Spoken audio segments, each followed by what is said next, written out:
Life in America's heartland had always been simple for me.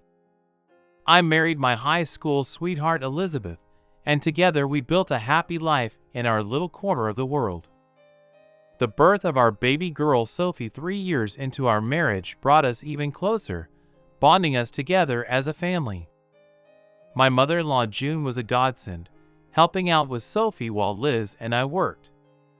Even in her mid-60s, June was still a strikingly beautiful woman, tall and slender, with luminous olive skin and cascading dark hair streaked with silver.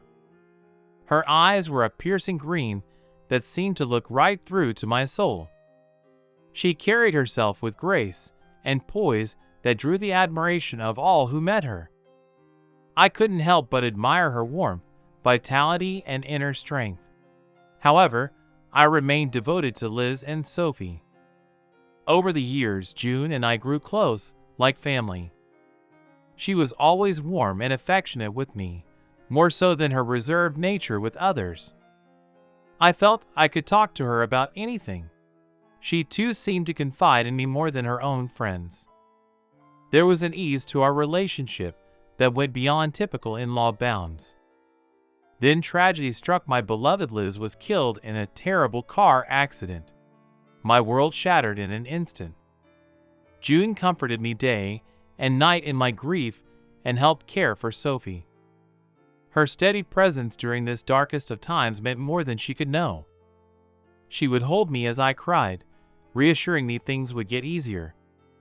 Her scent and touch brought me calm when nothing else could.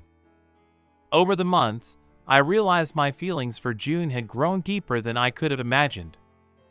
One evening as we sat by the fire, I confessed I had fallen in love with her.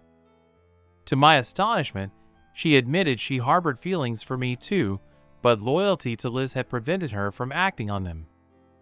We held each other and wept for the love lost and the love found.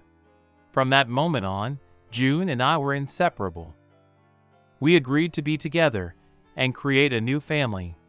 The gossip was fierce, but we found solace in each other's arms.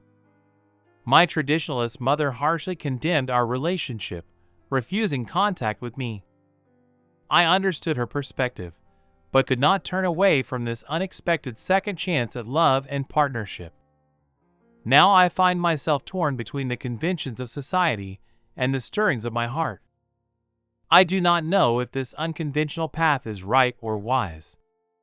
But through openness, patience, and compassion, I hope my loved ones can someday understand the complexities of the human heart. For now, I take one day at a time, grateful for this bittersweet second chapter life has granted me.